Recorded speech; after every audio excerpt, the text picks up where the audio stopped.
In the woods and on the street, whispers follow their heartbeat. Alien eyes, giant's feet. All got shadows they all meet. Down the rabbit hole they dive. Midnight secrets start to thrive. Mysteries keep them alive. In the dark, does truth survive? Haunted houses, midnight calls, endless echoes in the halls. Ghostly memories, secret falls. Every clue, they chase them all.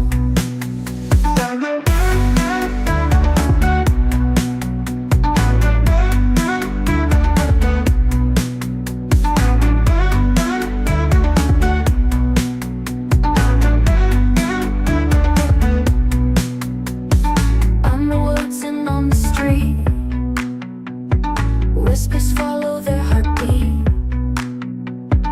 Alien eyes, giant's feet. All got shadows they all meet. Down the rabbit hole they dive. Midnight secrets start to thrive. Mysteries keep them alive.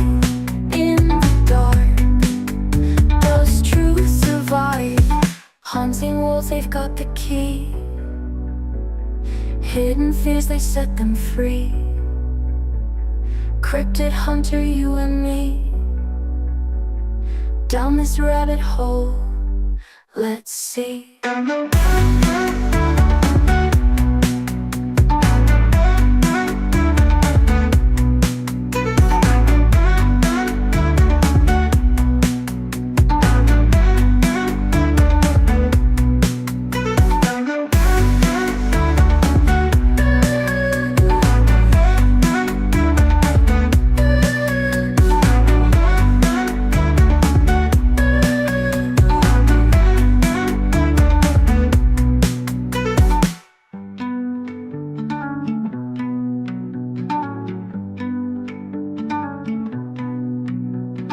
Unseen worlds, they've got the key.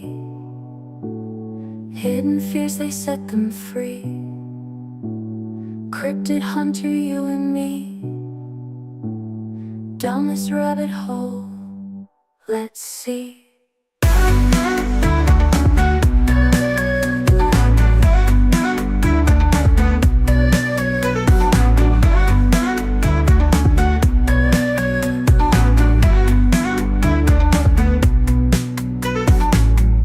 Hey, good evening and welcome back to Mr. Red.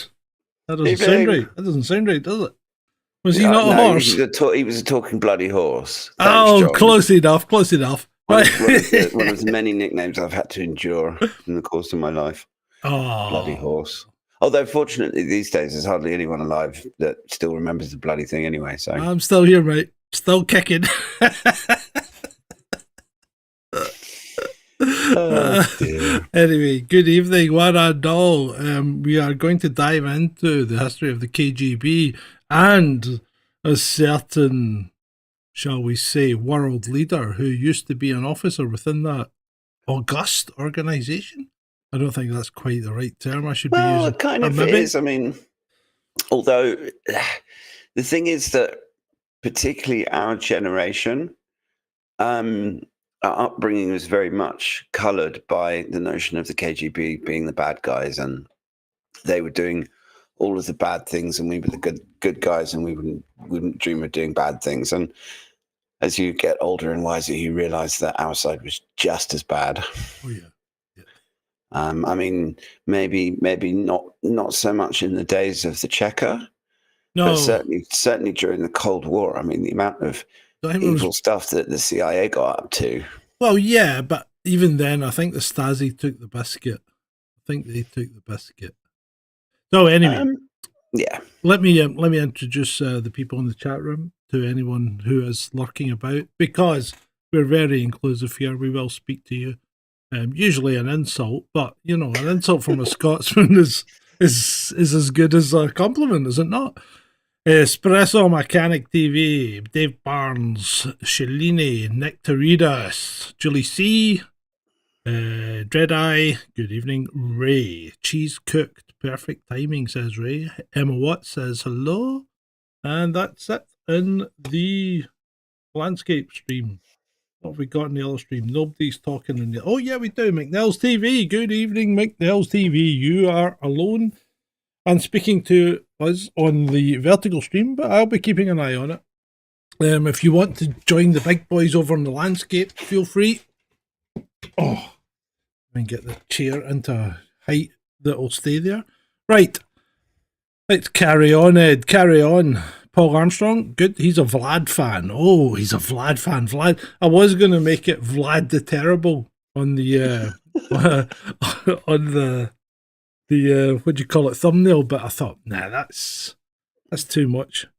We'll be speaking about Vlad tomorrow as well, because there's loads to cover tomorrow, Ed. Oh, tomorrow is just going to be another super packed mega show. Yeah. I've been collecting bookmarks for it. So, there's just this. And to be honest, between now and when the show starts tomorrow, there's probably going to be a whole load of other stuff that happens. So, loads of bookmarks will probably end up going out the window to be replaced with new, more up to date ones. Possibly. Hatchy, good to see you as well, mate. Right, okay. McNell's TV sending love hearts and icons, I think. That's cool. Right. Let's crack on. Here we go. I'm never going to be able to pronounce this. Can you do it? You go for it, man. Go for it. Gosudarstvenny Bezos Pasnosti, commonly known as KGB. Let's just call it the KGB, shall we? I think it simply means the Committee for State Security. Yeah, well, that's a kind of Soviet type name, isn't it? And that's probably quite accurate, because it was kind of Soviet Union it wasn't kind of. It was the Soviet Union that it evolved from the Cheka, and I'd also I believe. Just like to point out to any Russians who might be listening that I really do apologize for absolutely mangling the pronunciation of it. I in no way intended any offense. You've moved again. What? You moved again. You moved into center screen. Stop moving into center screen. Stay slightly to one side. Or I'll tell you what. Just stay exactly where. Stay exactly where. Go back. Sit exactly center screen, and I'll fix it while you're talking. I'm a fucking fidget ass. Yes, you are. I can't help it. Pain in the butt. Move. I know. I can't help it. This is why I wanted to just be an avatar. You're not getting to be an avatar. People want to see your lovely smiling face. Right. So to look at me for 2 hours. So the KGB though is one of the most feared and renowned in security services, I would say, and yet it's probably got one of the shortest histories of them all. Mm. From what, 54? From it sprang into being under the Soviet Union in 54, and it was dissolved in 91 in the breakup of the Soviet Union. And before that, there was the Cheka, and that was 1917. Fearsome beast. Yeah, that was the All-Russian Extraordinary Commission to Combat Counter-Revolution and Sabotage, which somehow in Russian is Cheka, which is the acronym. And that was led by Felix Dzerzhinsky, also known as Iron Felix to his friends, and not friends. An approachable guy then. Yeah, but they were basically tasked with identifying enemies of the revolution through whatever means necessary. And by whatever means necessary, it usually meant being taken around the back of the chemical sheds and shot in the back of the head if you were lucky, and taken to the, well, what was the Cheka headquarters? I think that the same Lubyanka. Yeah, basically. Lubyanka prison, was it? Yeah, but there was also quite a famous, the building that the KGB was based out of. Was that not Lubyanka? No? I don't think so. I'm not sure off the top of my head. I can't remember the name of it. I thought the KGB was based out of the Lubyanka, but I may be wrong. Maybe Nick Well, I mean, Tavidas will be able to tell look us. it up. Yeah, you could, but right. Where are we? So Well, it's operating. during the. Sorry, No, go on. No, you go on. So operating as the sword and shield of the Communist Party, the KGB protected Soviet interests abroad while ruthlessly suppressing dissidents at home, creating a legacy that continues to influence Russian security structures and global intelligence practices to this day. Through decades of Cold War operations, political surveillance, and technological espionage, the KGB shaped not only Soviet history, but international relations throughout the latter half of the 20th century. Good old KGB. Yeah, I mean, they're hugely influential. And I think the early form, the Cheka, and to some extent the KGB as well. I mean, you have to remember that whereas the United States has the CIA, which does external, and the FBI that does internal, technically speaking, and Britain has the same with MI5 and MI6. The KGB essentially did it all. They did external, they did border security, and they did internal stuff as well. So all of the old spy stories, I mean, Tinker Tailor Soldier Spy, all of the John le Carre books. I mean, even in James Bond, the Smersh, which was Smersh. I mean, they were essentially modelled on of course on this organisation as well. And they did. I mean, they did have obviously they had the brutal side where they pick people up and do nasty things to them. But they were also responsible for counterintelligence and actually keeping the Russian state ideologically pure, as it were. So yes, the KGB was based out of the Lubyanka building. Okay. Well done. In Lubyanka Square. And the FSB still operates partly from that building. Indeed, there you go. Right. Because the KGB lasted until 1991. Yeah. And there's I suppose there's a kind of guy that used to work in the KGB that everybody knows these days, and we'll touch on him later on, won't we? Yeah, well, he's kind of in the news a lot. Yeah, yeah, like a lot. Yeah, and also, but the thing is that when you actually look at his history, I think that the hysteria, the Putin derangement syndrome that we've been dealing with for at least 10 years, it doesn't strike me as being an accurate reflection of the man himself. I mean, when you see how he is as a leader, and okay, there's no denying that he was in the KGB. There's no denying that it influenced him. I mean, if you listen to some of his reason for wanting, because he first applied to the KGB when he was 15, and they told him to bugger off and go and get a university degree first. Get educated. Yeah. Yeah. So he did a law degree, and then he was approached by a recruiter. But his reason for when he was 15 for wanting to join the KGB is because he realized that one spy could influence thousands of lives. The kind of influence that you have in that sort of position is quite monumental. But we'll come back to Vladimir Vladimirovich in a little while. Okay, so the evolution of the KGB. I don't really want to go into the Cheka in too much detail, do you? No, we're here to do the KGB. We literally we could suck up loads of time talking about the Cheka.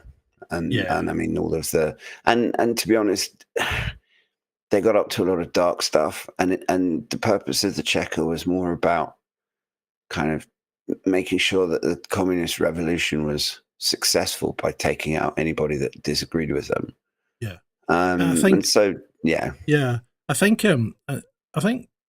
World War II, when World War II came about, the NKVD kind of got spawned Yeah, well, it was around before that, but World War Two really brought all the intelligence services into their own, because they were all spying on each other, both allies and foes. You know, they weren't averse to spying on their allies as well.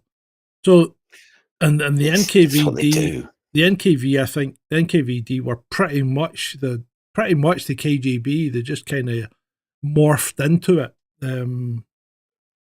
rather than a wholly brand new organization.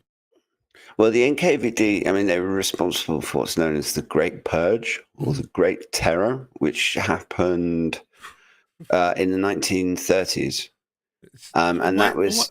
Just as an aside, Ed, why would anyone want to start fighting a country, right, that has parts of its history known as the Great Purge and the Great Terror? Really, come on, people. Well, I mean, even before you get to that point, if you look at the state of the German and the French armies going into Russia, and then you look at the state of the same German and French armies coming out of Russia, and this has happened twice, and it's completely standard historical knowledge. Why the hell would you not just want to do everything you could to make friends with this country they'll just bleed you? It's what they're doing in Ukraine. They've got all the land, they've got loads of people, they just do attritional war, and you will die. I know. Hatchy. Otto von Bismarck, one of his quotes is, "The secret to politics is to make a good treaty with Russia." Yeah. What was one of the other? Oh, the secret of diplomacy is being able to say yes and no. Hatchy, that is not an image that's going to leave me in a hurry. He says he's in his underpants playing Bodie and Doyle under the covers with his dogs. Okay, that is way too much information, and yeah, just we don't need to know what you're doing or what sort of state of dress or undress you're in, or what you're doing with your dogs under the covers, which is all a bit worrying. But let's not go there. Yeah, let's right. The formal establishment of the KGB in 1954 represented a significant milestone in the evolution of Soviet security services, reflecting both continuity with previous organizations, NKVD, and adaptation to new political realities following Stalin's death. The years after Stalin's death in 1953 witnessed significant changes in Soviet security structures as Nikita Khrushchev consolidated powers and initiated limited reform. And then we get on to Beria. Yeah, Beria. He merged. Well, Beria is an interesting character because he had a massive impact. Is he a Georgian? Oh, I don't know. Yeah, anyway, carry on. He had a huge amount of power because he'd merged the Ministry of State Security back into the Ministry of Internal Affairs, and that gave him a huge amount of power, which in March of 1953 he attempted to use to use his control over the security forces to seize power, as in power of the country. But he was arrested in June 1953. An attempted coup, really. Yeah. No, it was absolutely an attempted coup. But he was arrested in June 1953 by military officers loyal to Khrushchev and other Politburo members, and subsequently executed, probably taken around the back of the chemical sheds and shot in the back of the head, most likely. Shut. Stop making shit up. Well, I don't know. He was subsequently executed. I thought that was how they did things back in those days. Well, I don't know if they took people behind the chemical sheds. I don't even know what the chemical sheds are. What the hell? It's from V for Vendetta. The chemical sheds. I will take you behind the chemical sheds and I will put something in your head quite quickly. Anyway, so Beria's downfall led to a major restructuring of Soviet security, and the whole point was to make it impossible for one person to wield that much power again. And because the KGB was essentially intended as the shield of the Communist Party. Yeah, yeah. And so it was very much directed in that way, that they sort of kept it very much by committee, and the Politburo had control over it, and they didn't allow a situation where one person could go in and take over and then use that power to further his own power. Yeah, yeah. They didn't want a kind of a repeat of the Beria situation. Mm-hmm. Yeah, so and to do that, they developed a complex organizational structure. They did indeed. Designed to address the full spectrum of security and intelligence concerns facing the Soviet state, both internal and external. As Union Republic State Committee, the KGB controlled corresponding committees in each of the 14 non-Russian Soviet republics. We're looking at you, Latvia, Lithuania, Estonia, Ukraine. You know who you are. Georgia, yeah. Moldova. Moldova was Moldova a former Belarus, Soviet Republic? Poland. Maybe not. Yeah. Moldova. Romania, wasn't it Khrushchev that essentially he just signed a thing and transferred Crimea over to Ukraine because he was Ukrainian? And yeah, I think so. I don't know. They've got a bit of a bug up their butts about Crimea. It was a kind of stupid thing to do as well, because Crimea, I mean, let's face it, Crimea, the site of the famous charge off the Light Brigade, when some lunatic English, was he a colonel or a captain? He wasn't even a general, was he? No, I think he was a colonel. Yeah, because I don't think a captain wouldn't have been able to. Well, no, because I think colonels are in charge of brigades, aren't they? Yeah, but this lunatic took the Light Brigade, right, against heavy troops. Yeah, he got slaughtered. He did. He got his ass well and truly kicked. And, and yet we still put it down as victory, do we? I mean, you remember this in school, and you were thinking, yeah, charge of the Light Brigade, that's brilliant. And you were thinking, and nobody ever mentioned the fact that we lost. Like, really badly. But it's also this weird obsession that particularly the British establishment has had against Russia. And I mean, it predates, I think it goes back, from all of the research that I've done, it kind of goes back to what they call the Great Game, which was never really much of a game, but it was this idea, particularly when the British had India, that they were constantly worried that the Russians were going to try and take India away from them. And when I wish they had. Well, the thing is that when you actually look back through history, the Russians never had. They were never going to do anything of the sort. I know. Well, it's like just now, isn't it? Europe's running about in a flap saying, we're going to be invaded by Russia any minute, and Russia's not going to do anything. Well, Russia doesn't have the capability of invading Europe. It could flatten Europe, but it can't invade it, right? It doesn't have the capability, and it doesn't have the will or the want to rule over people that hate it. They've got no reason to. I mean, exactly. They have all the resources they need. They have all the people they need. They've got 11 time zones. I mean, they can even. I mean, they've got time zones coming out of their bumholes, and large sections of Russia are underpopulated. They don't need a bunch of weirdo purple head LGBTQ people that hate them. Yeah. Why? I mean, why would they do that? The Russians, they want to do business. At one point, Putin was talking about Russia initially. There was a suggestion that the Russians join NATO, and that Russia joins the EU. This is what people don't realize, is that Putin was very much wanting to take Russia westwards. Yeah. And we forced him to go east. We pushed him out to China's arms, and that's exactly what's happened. So, and that was what Kissinger was warned about. So let's move back to the KGB. Mm-hmm. Yep. Right. The operational capabilities of the KGB were organised into approximately 20 directorates, each responsible for specific aspects of state security. The first chief directorate handled all foreign operations and intelligence gathering activities. So that's the same as the CIA and the same as SIX. And working through subgroups organised by both function and geographical regions. The second chief directorate focused on counterintelligence and internal political control, MI5. While the third chief directorate conducted military counterintelligence and surveillance of the armed forces.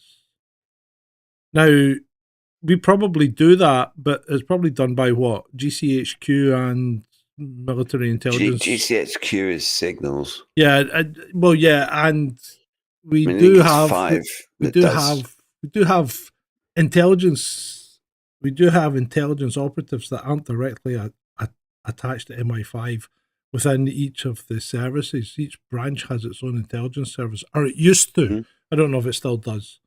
It certainly did used to, because I have personal experience of that. Not me personally, but I have personal experience. I'm sure they do. I mean, it would be daft not to, because they need to know what's going on, essentially. Yeah. Right. And the fifth chief directorate, established in the late 60s, was specifically tasked with monitoring dissidents, religious activists, and intellectuals. Because remember, Soviets didn't like religion, did they? Although they kind of still, they didn't stamp on it as hard as they could have, I suppose.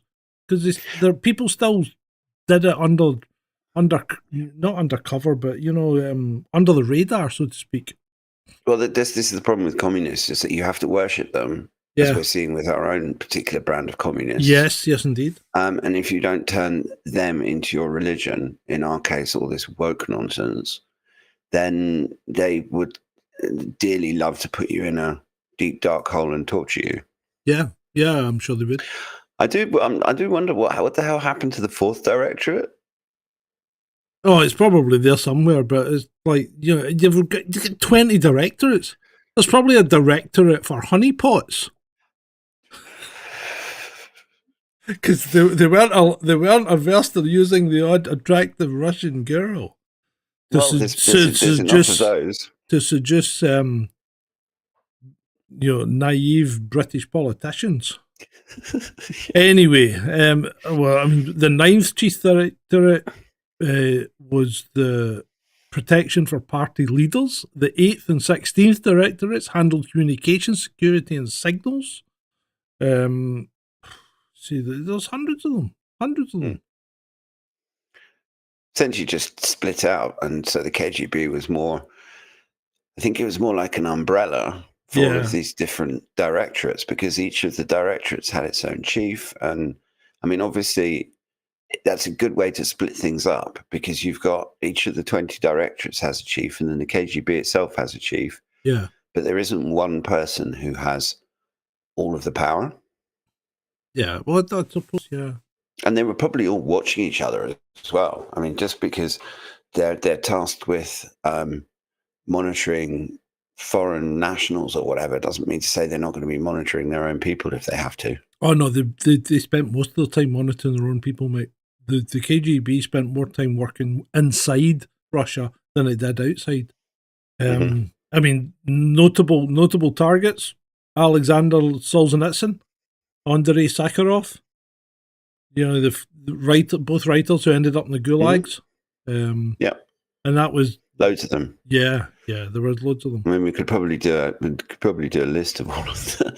Spend an hour just reading out the names of all the people or more. And I mean, Solzhenitsyn, people should, if people want an idea of what a day in the life of these communist assholes is like, read Solzhenitsyn. A Day in the Life of Ivan Denisovich should be minimum required reading. Minimum.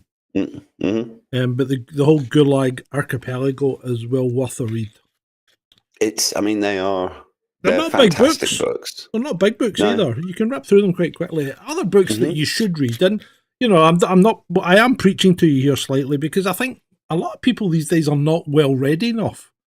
I don't know if you disagree with it. Well, you agree with me, obviously. No, I don't disagree at all. I don't think you're well. A lot of people are not well read enough. If you need to read things like George Orwell's Animal Farm, even before you read 1984.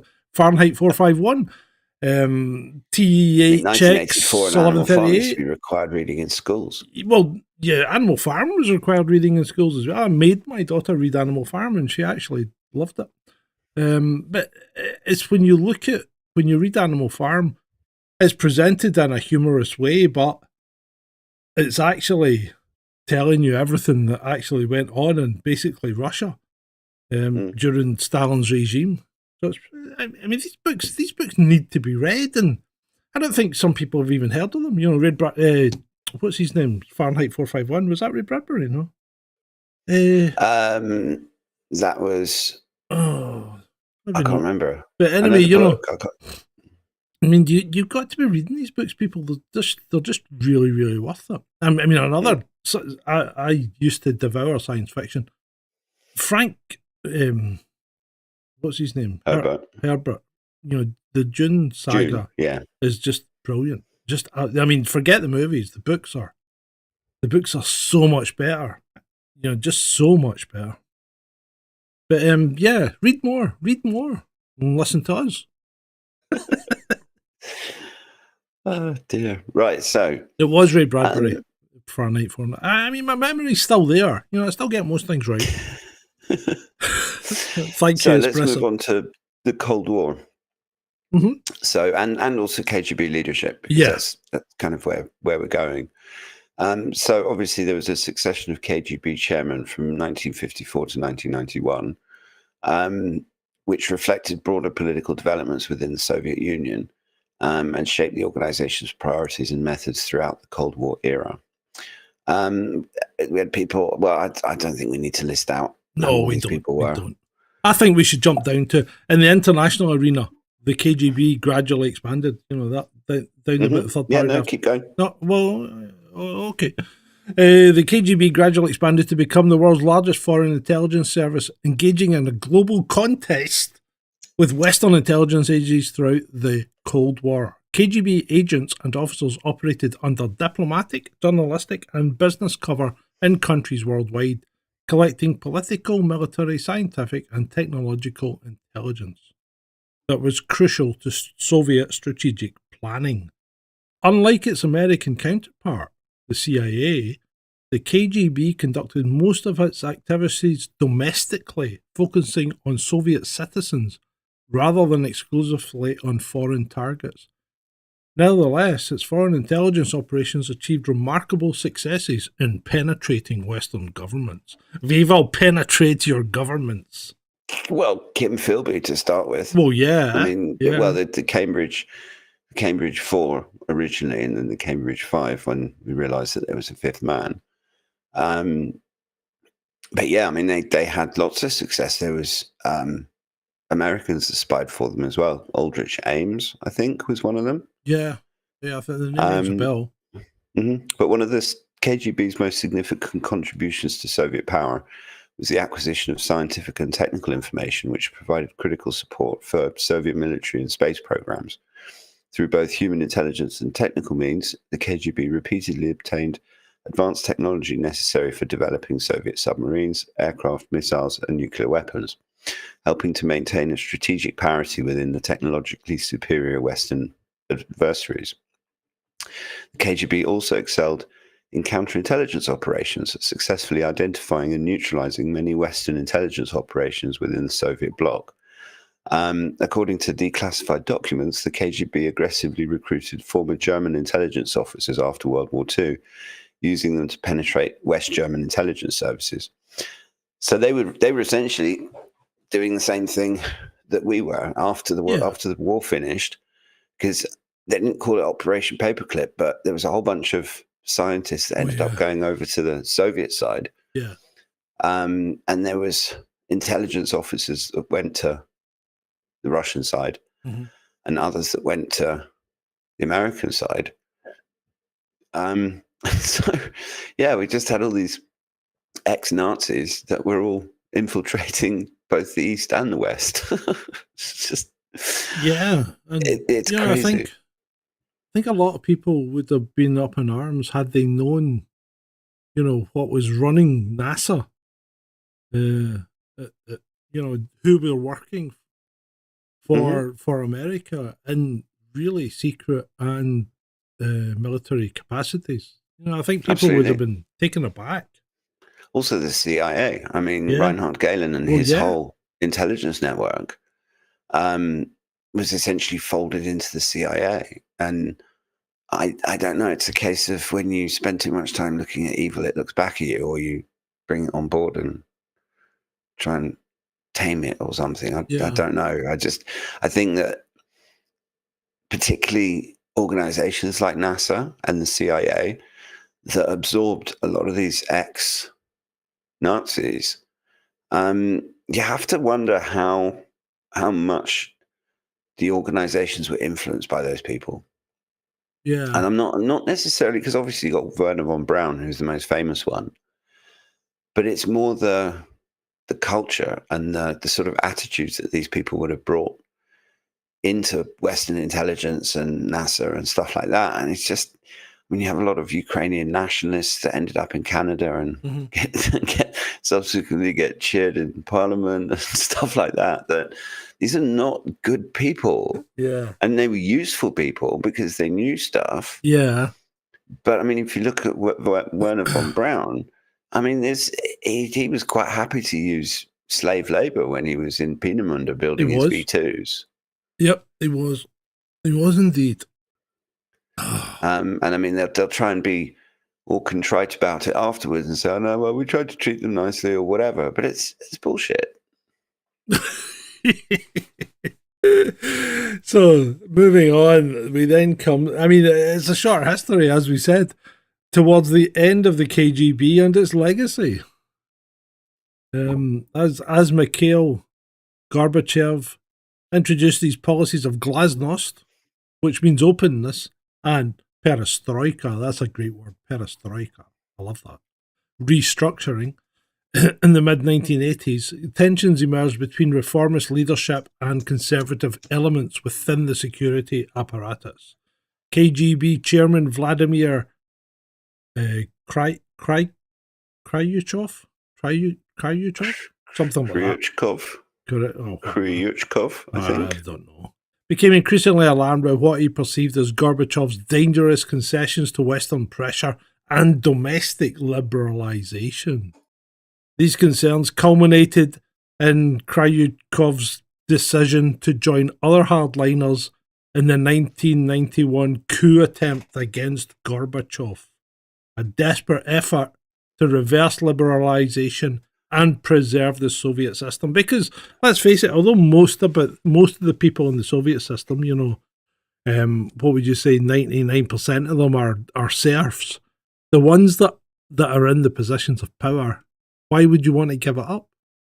And this is one of my main contention about how you'll never change a political system from within unless you've got someone that's going to drive it.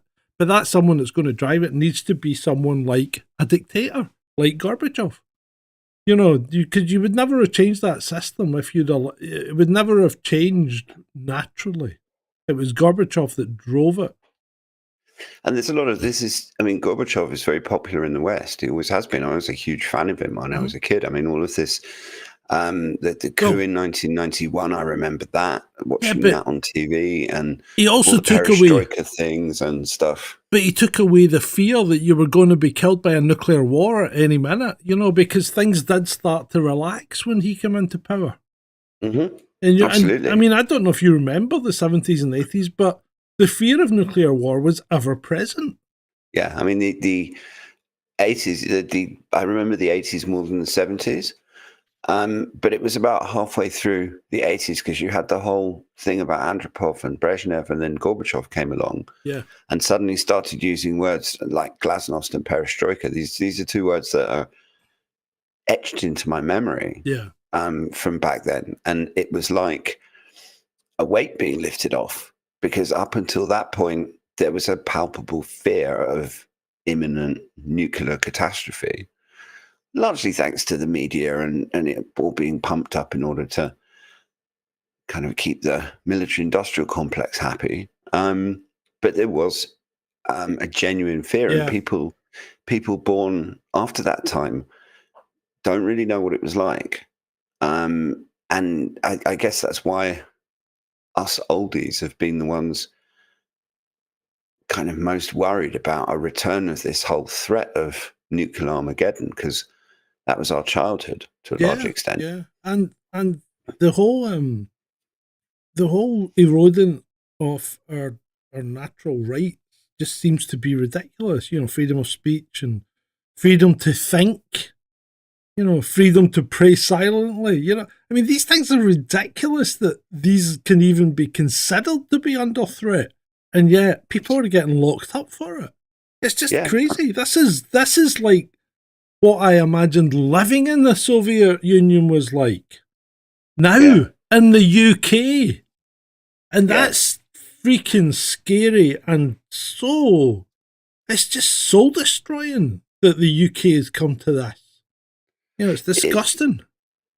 I can really relate to that. And what really gets on my tits is the fact that you've got these gaslighting politicians trying to claim that we have freedom and democracy. And if you listen to mealy mouth Starmer talking about how proud he is of Britain's free speech traditions when he was in the White House, it makes me want to puke. Yeah, it literally. Does. And there seems to be this continuous rollback of freedom. It's like every new piece of legislation that the government seems to introduce always seems to have a component that involves us giving up some sort of freedom, whether it's big things like them being able to search whatever they want, whenever they want, or having our electronic communications just listened to continuously via their echelon systems and all that kind of stuff. I mean, to say that I don't know, it just feels like Britain in 2025 is a bit too much like the Soviet Union in 1955. Yeah, I think it is. I think you're right. So the KGB, units of the KGB were mobilized to support the coup. And certain people did and did not take part in this attempt to overthrow the Soviet hierarchy at that point. So there were plans to arrest democratic activists and reassert centralized control. However, the plotters' indecision, combined with popular resistance led by Russian President Boris Yeltsin, and the refusal of key military units to support the takeover, resulted in the coup's collapse after just 3 days.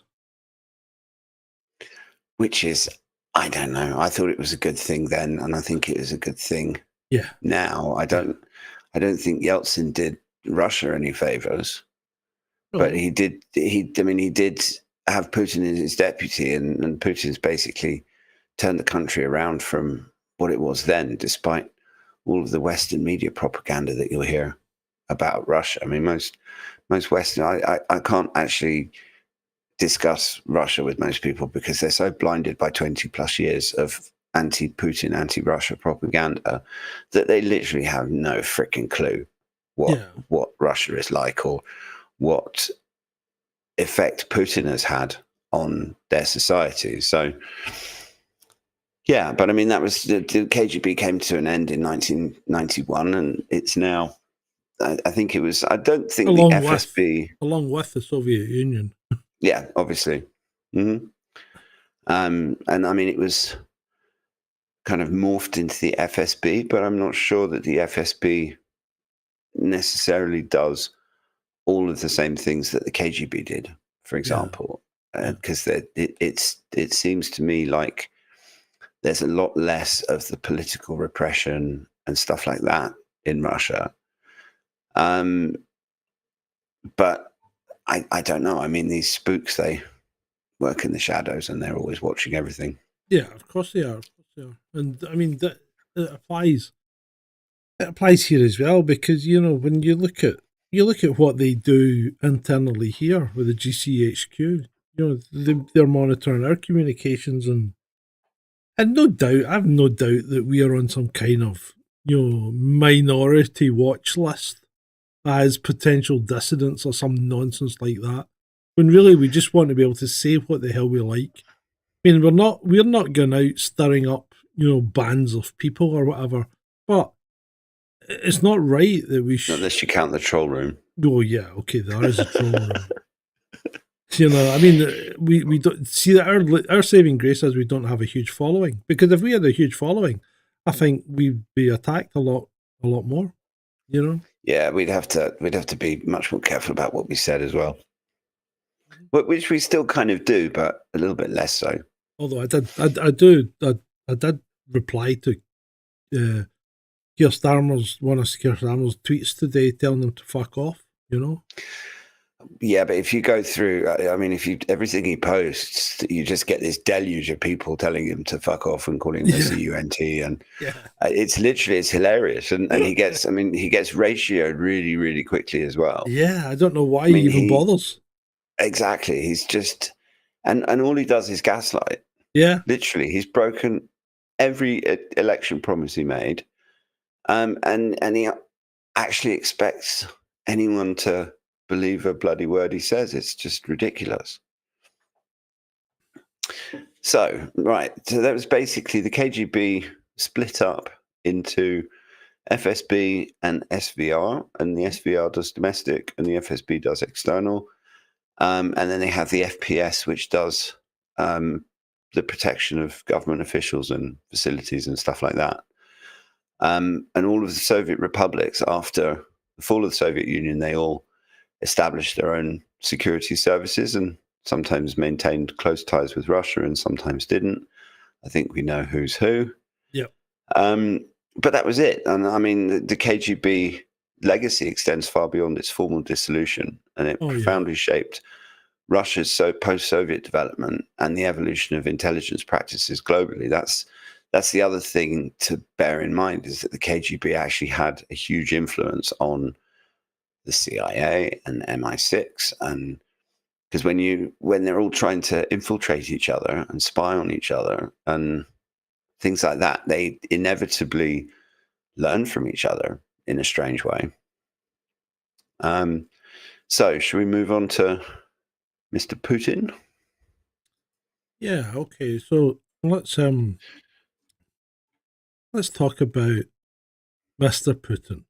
From Leningrad student to Soviet intelligence officer to eventually world leader.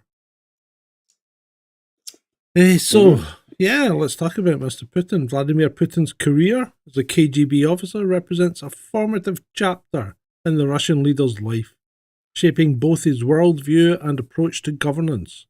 Long before becoming Russia's president, Putin spent 16 years in Soviet intelligence, working domestically and abroad during the Cold War. His background in the KGB has frequently been cited by analysts as key to understanding his leadership style, his strategic thinking, and his perception of international relations. While Putin's intelligence career officially ended with the collapse of the Soviet Union, the training, expertise, and networks he developed during the period provided a foundation for his rapid rise through Russia's post-Soviet political landscape. Mm-hmm. Indeed. Well, we've already discussed his him applying for the KGB at 15, and how what struck him most was how one spy could decide the fate of thousands of people. So he did end up, after university, he began training at the 401st KGB school in Okhta, in Leningrad, which is now St. Petersburg, obviously, which was St. Petersburg before, and then Leningrad, and now it's St. Petersburg again. Yeah, I think it was actually Putin that renamed it St. Petersburg. Because that's where he was born as well. That's where he's from, and he had during the siege of Leningrad during the Second World War, he actually lost a brother, and because his family were really impacted by the siege, and I think that was one of his formative moments. But his early KGB, sorry, I'll start again. His early KGB career primarily involved counterintelligence work. He initially served in the second chief directorate, responsible for counterintelligence, before being transferred to the first chief directorate, where he monitored foreigners and consular officials in Leningrad. This initial phase of his intelligence career provided practical experience in surveillance techniques, recruitment operations, and the identification of potential security threats, skills that would serve him well throughout his career, I bet. So, do you want to go on? Yeah. I just need to go off camera for really quickly. Okay. So, in 1984, Putin received further specialized training at Moscow's Yuri Andropov Red Banner Institute, preparing him for foreign deployment. The following year, he began what would become a 5-year assignment in Dresden, East Germany, where he served from 1985 to 1990 using a cover identity as a translator. And, you know, Putin can speak a couple of languages, and he pretends not to on occasion. But he pretty much can speak, English and German, I think. Yeah, I think he's probably, when he's in public, he probably does everything in Russian because he's the Russian president. Yeah. But I wouldn't be surprised if when he's in closed-door negotiations, he probably switches to English. Yeah. This period represented the most significant international experience of Putin's KGB career, placing him in a frontline Cold War position as tensions between the East and West continued.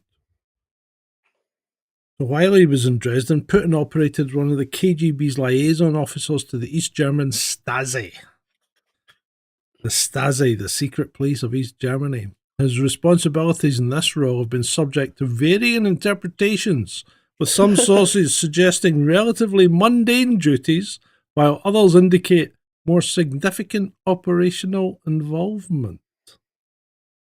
According to the official career history, Putin was recognized for his service by the East German Communist regime, which awarded him a bronze medal for faithful service to the National People's Army. And the Stasi is one we're going to have to cover because they are. Oh, they're even more terrifying than the KGB. So, some accounts, including that of Russian-American author Masha Gessen, have downplayed Putin's operational significance during this period, suggesting that he and his colleagues were reduced mainly to collecting press clippings, thus contributing to the mountains of useless information produced by the KGB. However, journalist Catherine Belton has argued that this portrayal may have been cover for more sensitive activities, potentially including coordination with the terrorist Red Army faction.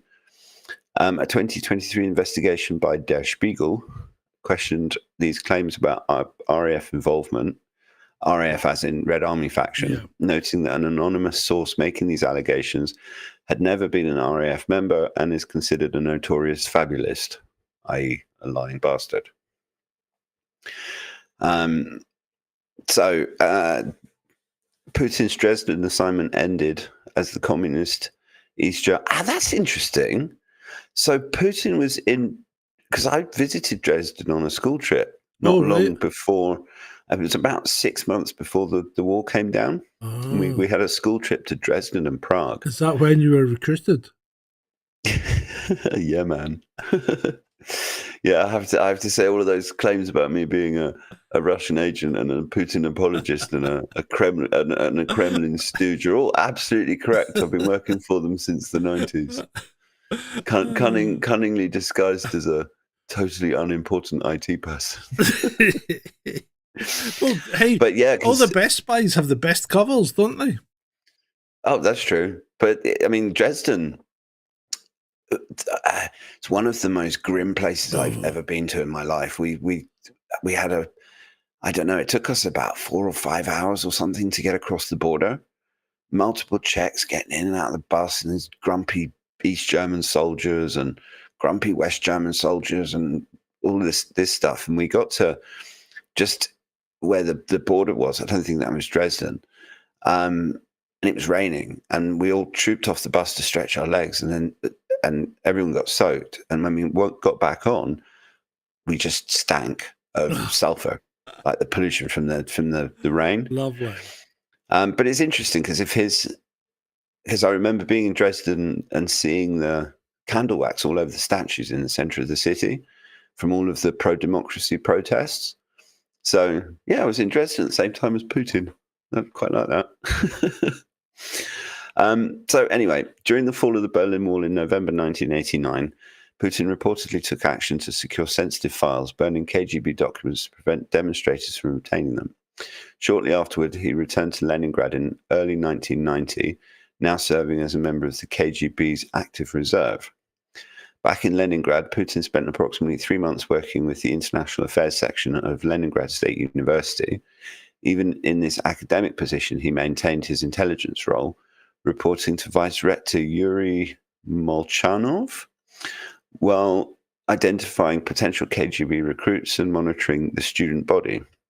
During this period, he also renewed his connection with former Professor Anatoly Sobchak, who was becoming a significant political figure as the first democratically elected mayor of what was now being called St. Petersburg. Right, so it wasn't Putin that called it St. Petersburg. Putin has consistently maintained that he resigned from the KGB with the rank of lieutenant colonel on August the 20th, 1991, during the failed coup attempt against Soviet President Mikhail Gorbachev. He later explained his decision by stating, "As soon as the coup began, I immediately decided which side I was on." Though he acknowledged the choice was difficult, as he had spent the best part of his life with the organs, which is the organs of state security, they were called. Yeah. In a 2017 interview with filmmaker Oliver Stone, Putin reiterated that he'd resigned because he disagreed with the coup and did not want to be part of intelligence in the new administration. And that was for Oliver Stone's film Ukraine on Fire, which everyone should watch. Oh yeah, definitely. And in fact, it was it triggered me to make that video about how the Ukraine war started and all that, and who was behind it. And it's funny because I was watching Judge Knapp today, Judge Napolitano, and every one of his guests, you know how he always asks his guests the same questions. He does about 4 a day, but he just gives them the same questions, so he has less work to do, and you get the different answers from each of his different guests, which is quite smart. I've got to give him credit there. But so he was asking them their questions, and all of them said, "Well, actually, Judge, it was the US that started the Ukrainian war." Did you see his him and Larry Johnson interviewing Lavrov? Yeah, I did. Yeah. That's good. No, I like Judge Knapp. The only thing about Judge Knapp that grates me a bit is if you watch all of them, you have to watch the same sorting little interview clips. It's like I don't. Well, that's what I just said. Keir Starmer 5 times. Yeah, but that's what I said. He does that to make it easy for him because he has all these different guests, but he just has to say the spiel. Well, he says the spiel the same way each time, so he doesn't have to think too much. Anyway, give him a little bit more credit than that, John. Yeah, but it's quite. I did give him credit. I said it's quite smart because it cuts down his workload, right? And he only needs to think of his questions once because he's asking the same questions. Each of it, he doesn't tailor the questions to each of the guests. He just reads the script. I mean, you think about it. You go back and watch, and you watch on one day. Every guest gets the same questions, exactly the same questions. So I hadn't even noticed. Oh, the boy! I'm a trained observer. Remember, I had I managed to ditch well, we I don't know how to say this. I had a liaison with some East. Does your wife know about this? No, I wasn't married. I wasn't married. This was back in the 80s. I was at summer school and for the Open Uni. And there were East German girls there. And me and one of the guys I got in tow with took 2 of them away for the evening around the Trossachs. Right, we took them for a drive around the Trossachs. And we had to ditch their handlers because they had East German fucking dodgy looking handlers. That'd be the Stasi that we were talking about a minute ago. It would be. And me being fucking young and horny, you thought, that's just another challenge, isn't it? You know? So we ditched the handlers and took off in my Opel Manta right round the Trossachs. That was cool. So you mean it caused an international incident, and those poor girls probably were never trusted again by the handlers? I know. I really feel you probably ruined their lives. You know that. I feel quite bad about that. Actually, thinking about it, they probably were not treated well. Well, they probably were not allowed. Especially if they found out I was a cop. Oh dear! Maybe it was a setup. Maybe they were honeypotting me and trying to get information, but nothing ever came from it. You know. Maybe the handlers let you escape. Could be. Oh. So where are we? We are. Putin's intelligence background significantly influenced his selection as Yeltsin's.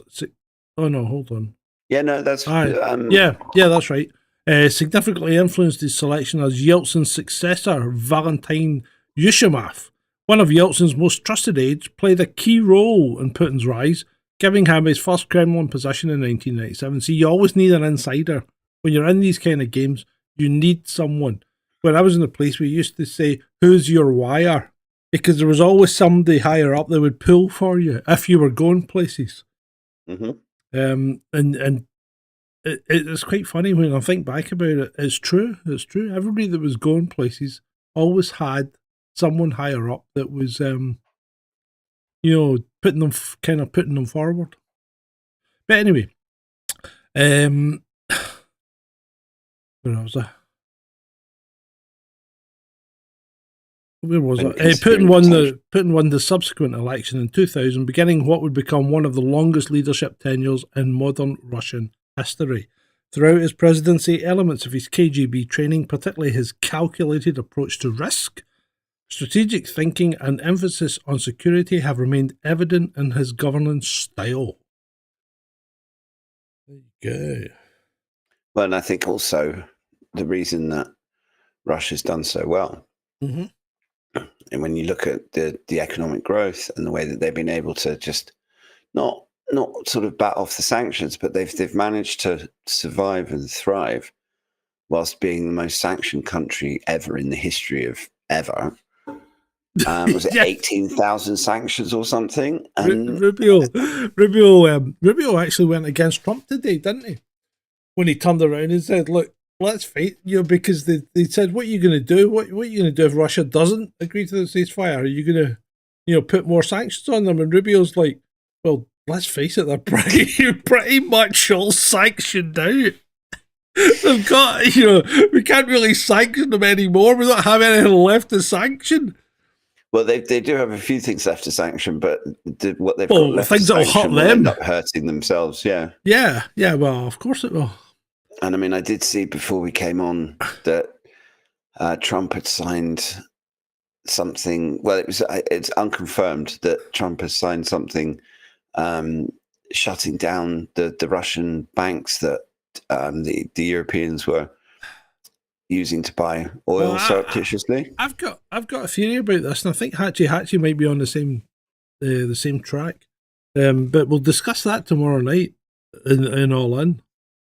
But yeah, so Vladimir Putin's 16-year career in the KGB represents a crucial foundation for understanding his path to power and his approach to leadership. From his initial recruitment in 1975 to his resignation as lieutenant colonel in 1991, Putin's intelligence career provided him with skills, connections, and perspectives that would prove valuable in his political ascent. While his specific operational roles and achievements during his KGB service remain subject to some debate and mythologizing, the impact of this formative period on his worldview and leadership approach is undeniable. The former KGB officer from Leningrad ultimately transformed himself into one of the world's most influential and enduring political leaders, with his intelligence background remaining an integral part of his personal narrative and public persona. Indeed. Yeah, I mean, he's a fascinating character. Oh yeah, And he is. He is. I mean, he's definitely no angel. Who is? But exactly. And for someone, I mean, he clearly cares about his country. That's undeniable. And Yeah. frankly, I wish more countries had leaders like him. Not necessarily exactly like him, but people who were thinking more about what's good for the country as opposed to what's good for them personally or their political party. Yeah. Which is what we have too much of in the West. And as soon as a political figure in the West, let's look at Romania, that Kalin Georgescu, who is, they call him far right, but everyone that the left doesn't like is far right. But he cares about his country, and the European Union is doing absolutely everything they possibly can, including all sorts of nefarious, anti-democratic or authoritarian nonsense to stop this guy from being president, despite him being the clear choice of a majority of Romanians. He's been banned from running now, hasn't he? Mm-hmm. Yeah, and I mean, really, the European Union has become the interferer that the USA used to be. Well, to me, the EU is it's looking more and more like the USSR every day. Yeah, yeah. And I mean, we're not there yet, but when you look at, well, it's people like Ursula is never elected to, I mean, the EU Commission president is not elected, they're appointed by... None of the commissioners are. They're all appointed. Exactly. And they have the... they say, what your lefty will say is, oh, they're elected by their countries. No, they're not. No, they're not. They're appointed by the countries. They're appointed by the people you elected to represent you in the countries. But that's not the same as being elected by the population. Exactly. And if you look at how little most European electorates think of their dear leaders, those assholes don't have a mandate anyway. Yeah. They say they've got a mandate because they happen to have won an election, but you try winning an election in Europe that the EU doesn't want you to win. Just try it. Yeah. It won't happen. Whether it's the Netherlands or France or Germany. Look at Le Pen. I mean, the popular vote would have swung her well past, any chance of being caught by Macron or whatever. But the way they manage things and work around things, they actively undermine democracy. But it was done deliberately. The French system is set up. It was set up like that in the 1950s, deliberately to remove any possibility that the French Communist Party would ever get into power. And so they have this convoluted system that essentially allows them to undermine the will of the people and create this artificial majority where they stick a whole load of smaller parties together. Yeah. And they create a grouping that's bigger than the party that they're trying to keep out of power. And the whole thing is convoluted and ridiculous. And so to point fingers at somewhere like Russia and say that that Putin wasn't elected democratically or whatever, it's nonsense. I mean, he's arguably more popular than any European leader. Yeah. And he certainly doesn't have negative popularity like Starmer. But that's basically Putin and the KGB. Not so much traditional rabbit hole fare, because we haven't. I mean, I don't know if we've got much on some of the more wacky secret operations or the counterintelligence stuff. I mean, there's probably masses and masses of it, because there is some proper James Bond stuff in there. I mean, some of the gadgets and some of the techniques and the sort of spying on each other in places like Istanbul and these cities during the Cold War where East and West would still kind of mix a bit. Okay. Well, shall we run through a few? Yeah, if we've Okay. got some. Okay, I've just pulled some up. Operation Pandora, a lovely name, Pandora. Manufacturing a US race war. In the 1960s, the KGB exploited America's civil rights turmoil by forging inflammatory pamphlets disguised as Jewish Defense League materials. These fake flyers accused black Americans of attacking Jews and looting shops, urged readers to fight back mongrels, simultaneously sent letters to black militant groups claiming the JDL was targeting them, and their goal was to spark race riots to destabilise the US. They even planned to bomb a black college and blame it on the JDL. While full-scale war didn't erupt, the operation revealed the KGB's willingness to weaponise social fractures. Now, I think, if anything, the West has taken that and ran with it. Yeah? Yeah. Yeah, that's yeah, that's kind of picking up where they left off, sort of thing. Give me a second while I zip What else something. we've got? Give me a second here while I zip something across to you. Well, I've found one. Operation Toucan. Toucan? Yeah, 1976, the KGB teamed up with Cuban intelligence to smear Chilean dictator Augusto Pinochet.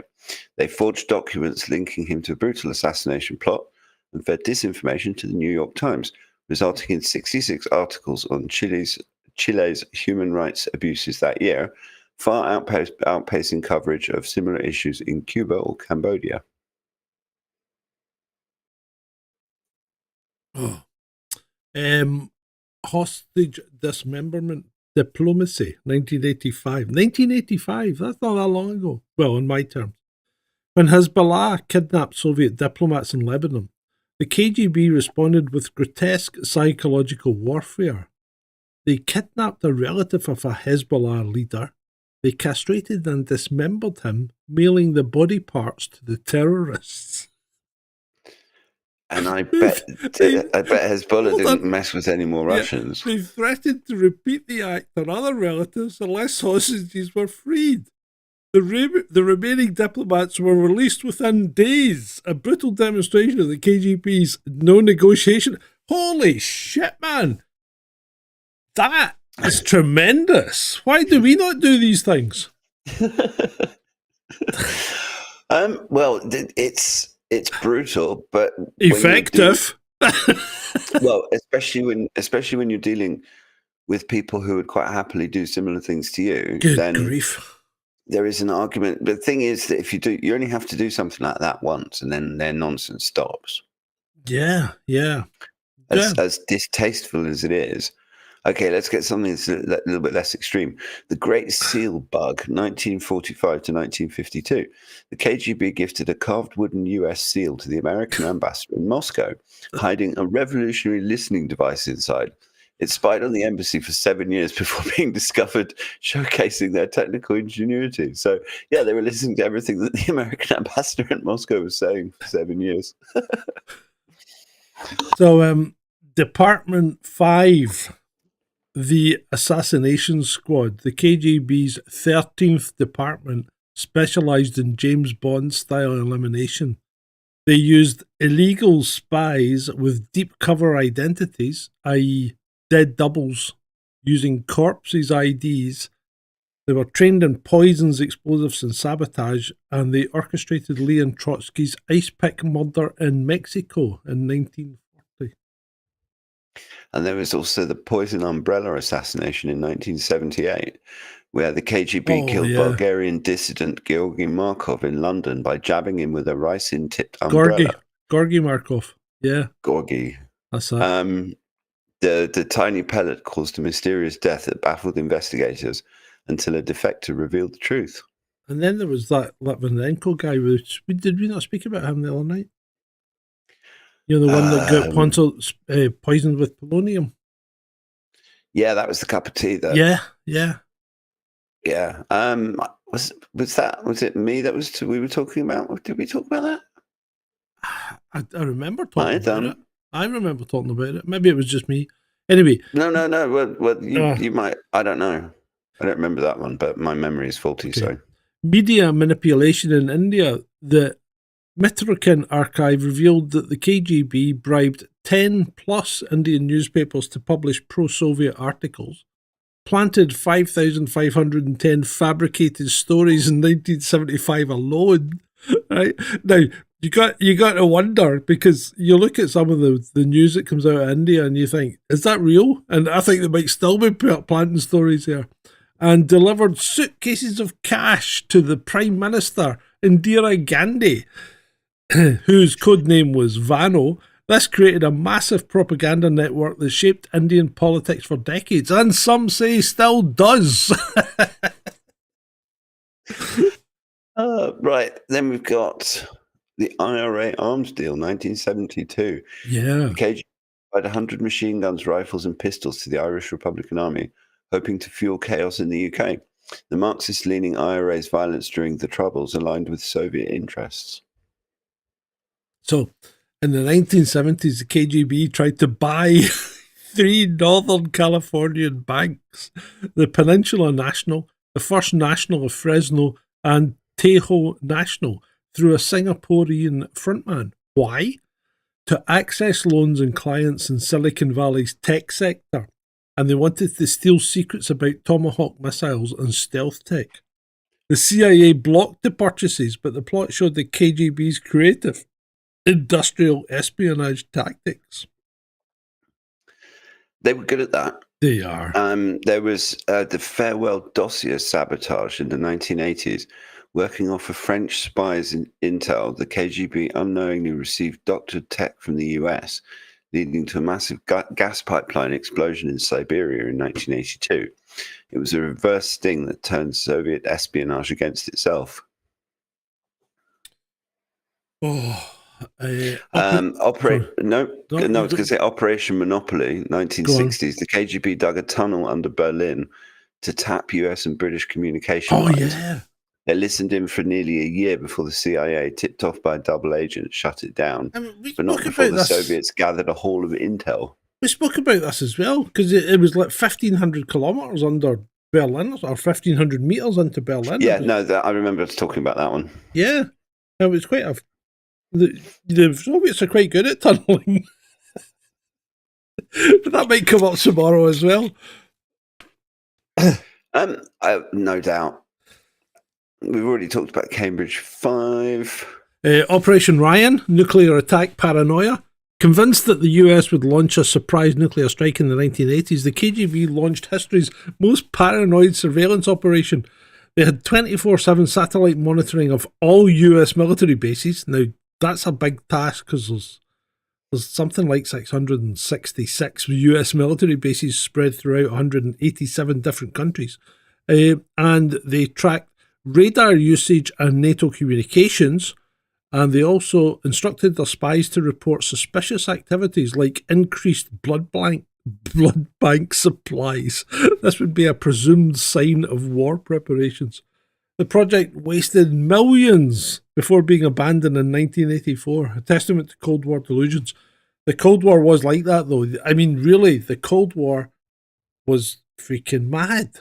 And yet people did still get on with your life, you know? Well, that's the thing. And it wasn't... Yes, everyone had this kind of fear in the back of their heads that this might happen, but nobody let it stop you living your lives. We had a thing. We had a thing in the police station that would go boop every minute or something like that. And it would sit in the charge bar, or the black bar, and it would just go boop, right? And it was basically a box on the wall with a telephone system and a red light and a speaker, and it would just every minute would go boop, right? And it was a hardwired line to somewhere, right, that would warn you of impending nuclear strike, and you would have 3 minutes notice. Now, I've no fucking idea what we were meant to do with that 3 minutes notice, because he never actually told us. But this thing was there. And there was a phone on it as well, because if the alarm rang, you were to pick up the phone and follow the instructions on the other side. Those instructions, I suspect, may be would you bend over and kiss your ass goodbye? Which is pretty much the only thing you've got time to do in 3 Yeah. minutes. Yeah. That's a bit cruel. So yeah, we'll give you a warning, but you can only have 3 minutes. I know. Oh dear. What else we got? Operation Pandora in 1960s. The KGB sought to ignite a race war in the US by stoking tensions between I've done that one. KKK. You've done that one already? I did that one. Yeah. I've done that one already. I think we've done. Sorry. We've done everything on that page that I sent you, apart from number 4. If you want to do that one. Where's that one? You didn't send me a page. Oh right, okay. I thought I had, but never mind. So I found some from Grok. Right. We've got Operation Infection. Is that one on your list? No, I don't think. No, carry on. That's it. Stalin allegedly ordered the KGB to assassinate actor John Wayne for his anti-communist stance. Hold on. 2 agents sent to Hollywood reportedly defected to the FBI instead, and Wayne beefed up his home security. Oh, for God's sake. The trust operation, now this wasn't the KGB, this was the OGPU, which was a precursor to the KGB. They created Ogpoo. Ogpoo. They created a fake anti-Bolshevik resistance group called the Trust. And they tricked white army exiles into returning to the USSR, where they executed them upon arrival. That's just horrible, isn't it? That's just horrible. It really is. But that's the Russian need for revenge, isn't it? Mm-hmm. We got Operation Neptune in 1964, which is when the KGB sank crates of fake Nazi documents in the Czechoslovakian lake, and then discovered them to discredit West German politicians by tying them to Hitler's regime. A bit like Ursula. Divers and forged papers made it a theatrical success.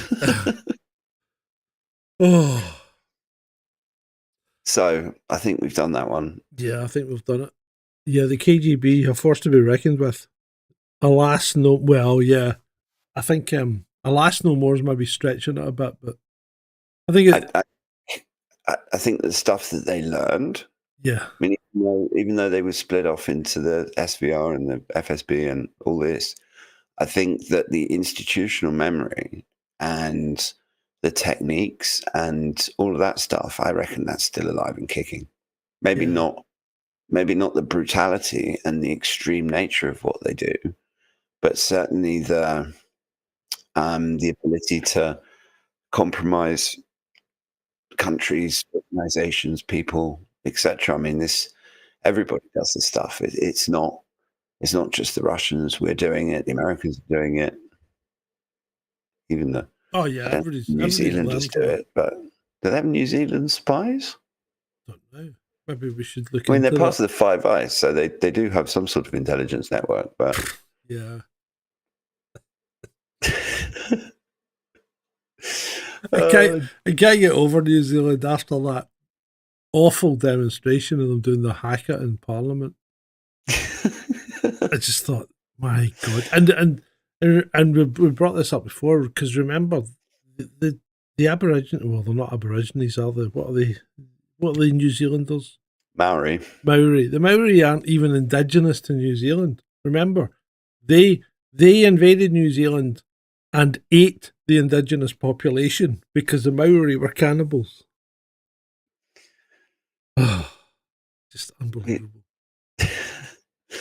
Right. Should we call it a night? I think we should, mate. I think we should because I think tomorrow's going to be a slog. Yeah, no, tomorrow's going to easily be probably bordering on 2 hours. Wouldn't surprise me. And it also depends on what happens in the next 24 hours as well. Yeah. So if you've enjoyed this, come back tomorrow night, same time, same place, where we will be going all in on the news of the week. And bloody hell, there's been some amount of news. Some of it will be funny, some of it will be sad, and some of it will just be completely unbelievable. But join us on Ed. You know you want to. Oh, it's been great. For you.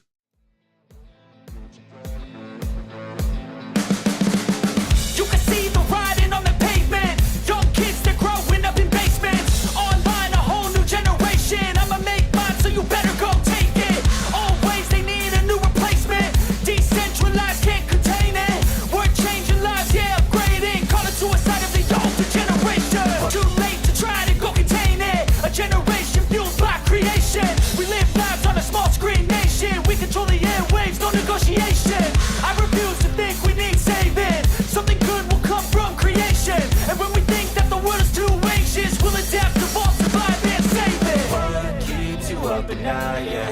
Make all the demons quiet, yeah. We were built to thrive, yeah. I think that we've all had enough. What keeps you up at night, yeah. Make all the demons quiet, yeah. We were built to thrive, yeah.